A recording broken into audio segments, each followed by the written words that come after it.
حضرت سلیمان رضی اللہ عنہ کے اسلام قبول کرنے کا واقعہ بڑا عجیب ہے، آپ سن کر حیران رہ جائیں گے۔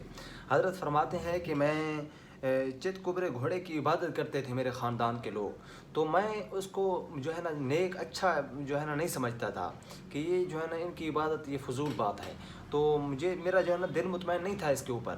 تو میں ان لوگوں سے پوچھا تو مجھے بتایا گیا مغرب کی سمت کی طرف آپ چلے جائیں، وہاں آپ کو نیک لوگ ملیں گے۔ میں چل پڑا تو موصل کے مقام پر مجھے ایک آدمی کا بتایا گیا، میں اس کے پاس گیا، حضرت کو سارا واقعہ سنایا کہ ایسے ایسے آنا ہوا ہے، تو اگر آپ مناسب سمجھے تو میں اپنی اصلاح چاہتا ہوں، مجھے اپنے پاس رکھ لیں۔ تو انہوں نے مجھے اپنے پاس رکھ لیا، تو تھوڑا بہت کھانے کے لیے کچھ دیتے تھے مجھے، میں اپنا گزارا کرتا رہا، لیکن وہاں رہا اور کچھ عرصہ اس کے پاس رہا۔ تو جب وہ فوت ہونے لگا تو میں اس کے سرہانے بیٹھ گیا اور بہت زیادہ رونے لگا۔ انہوں نے کہا روتے کیوں ہو؟ میں نے کہا کہ آپ تو اچھے انسان تھے، میں آپ کے پاس رہا، بڑا اصلاح آپ نے میری کی ہے، لیکن اب آپ جا رہے ہو، مجھے نہیں معلوم میں آپ کہاں جاؤں۔ تو انہوں نے بتایا کہ فلاں جگہ پہ اوپر چلے جاؤ، وہاں پہ جو ہے نا آپ کو بندہ ملے گا، اس کو میرا پیغام دینا، کہنا کہ اس نے مجھے بھیجا ہے۔ اس کے پاس پھر وہ حضرت گئے، رہنے لگے، اس کو سارا واقعہ سلام عرض کیے اس کے، تو ان کے پاس رہنے کئی عرصے کے بعد وہ فوت ہونے لگا، تو پھر حضرت اس کے سرانے بیٹھ کر رونے لگے اور اس کو کہا کہ مجھے آپ تو اچھے انسان تھے، اب مجھے نہیں معلوم کہ اب میں نے کہاں جانا ہے۔ تو انہوں نے کہا کہ آپ فلاں مقام پہ جاؤ، فلاں بندے کے پاس، تو وہاں حجاز کے لوگ آئیں گے، تو مکہ کے لوگ آئیں گے، تاجر آئیں گے، ان سے پوچھنا کہ جہاں کسی نے نبوت کا دعویٰ کیا ہے تو وہ بتائیں گے، اور اگر وہ صحیح بتائیں تو آپ اس کے پاس چلے جانا، وہ سچا نبی ہے۔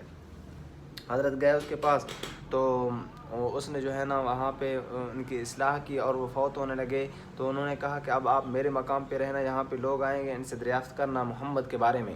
تو پوچھتے رہے، تو ایک جب مکہ کے لوگ آئے، تاجر آئے، تو ان کو حضرت نے کہا کہ آپ مجھے اپنے ساتھ غلام رکھ لیں، میں آپ کے ساتھ جانے کے لیے تیار ہوں۔ تو ایک نے یہ حامی بھر لی، اس نے اپنے ساتھ مجھے کہتے ہیں کہ رکھ لیا، اور میں اس کے ساتھ جو ہے نا چلا گیا، میں اس کو غلام بن کے رہ گیا۔ لیکن جب مکہ میں جب پہنچ گیا، گٹھلیوں والے شہر کے اندر، مکہ کے اندر جو ہے نا کھجوروں والے شہر کے اندر جب پہنچ گیا، تو پھر وہاں پہ جو ہے نا مجھے دل نے کہا کہ میں گھومنے کے لیے مکہ کے بازاروں میں گیا، تو وہاں پہ میں جو لوگوں سے پوچھا، مجھے اپنے خاندان کی ایک عورت ملی، تو اس نے مجھے پتہ چلا کہ وہ اسلام قبول کر گئی ہیں، ان کے سارے خاندان والے نے اسلام قبول کیا۔ تو اس نے مجھے محمد کے بارے میں بتایا کہ وہ فلاں مقام۔ میں رات کے وقت گیا، آپ صلی اللہ علیہ وسلم کے پاس، صحابہ اکرام بیٹھے ہوئے تھے، تو آپ صلی اللہ علیہ وسلم کے جو چادر کے اندر لپٹے ہوئے تھے، چادر گری، تو میں نے دیکھا جو ہے نا آپ صلی اللہ علیہ وسلم کے دونوں کندھوں کے درمیان مہر نبوت لکھی ہوئی تھی۔ تو میں نے کہا کہ شکر الحمدللہ، اب ایک نشانی پوری ہو گئی، کیونکہ ان کو جو ہے نا یہ جو عیسیٰ علیہ السلام کے ماننے والے پیر اس کے تھے، انہوں نے ان کو بتائے تھے نشانیاں آپ صلی اللہ علیہ وسلم کی، یہ نشانیاں ہیں۔ پہلی نشانی یہ ہوگی مہر نبوت اس کے کندھوں کے درمیان ہوگا، اور دوسری نشانی یہ بھی ہوگی کہ وہ صدقے کا مال نہیں کھائے گا۔ تو پھر اس نے کہا چلو شکر ہے، ایک نشانی پوری ہو گئی۔ دوسرے دن آئے، کھجور لے کے آئے، آپ صلی اللہ علیہ وسلم نے پوچھا یہ کیا ہے؟ انہوں نے کہا کہ یہ صدقے کھجور ہیں، آپ صلی اللہ علیہ وسلم نے صحابہ کو دیا اور خود نہیں کھائے۔ تو اس نے کہا شکر الحمدللہ، دوسری نشانی پوری ہو گئی۔ تیسرے دن پھر کھجور لے کے آئے، آپ صلی اللہ علیہ وسلم نے پوچھا یہ کیا ہے؟ اس نے کہا یہ ہدیے کے کھجور ہیں، آپ صلی اللہ علیہ وسلم نے خود بھی کھائے، صحابہ اکرام نے بھی کھائے۔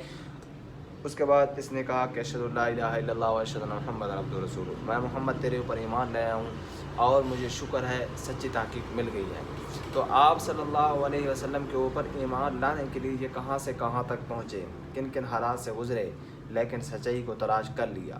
تو سچائی کے پیچھے انسان چلے، خود اپنے دماغ کو گھمائے، پتہ چل جاتا ہے، تلاش کرے انسان، بڑے بڑے پیر و مریدوں کو ڈھونڈتا پھرتا رہے اور دیکھتا رہے۔ جب انسان کا ضمیر جہاں پہ مطمئن ہو، جہاں پہ واقعی سچائی کی علامتیں ہوں، جہاں پہ دین ہو، جہاں پہ نماز قرآن ہو، سچائی یہی چیز ہے کہ جو پیر آپ کا وہی پیر ہے جو نماز پڑھتا ہو، کیونکہ نماز کا، شریعت کا جو پابند ہو، آپ صلی اللہ علیہ وسلم کے احکامات کا پابند ہو، قرآن کا حافظ ہو، اسی کو اپنا پیر بنائیں، اسی کو مرید بن جائیں۔ اللہ پاک ہمیں نیک لوگوں کی صحبت میں بیٹھنے کی توفیق عطا فرمائے۔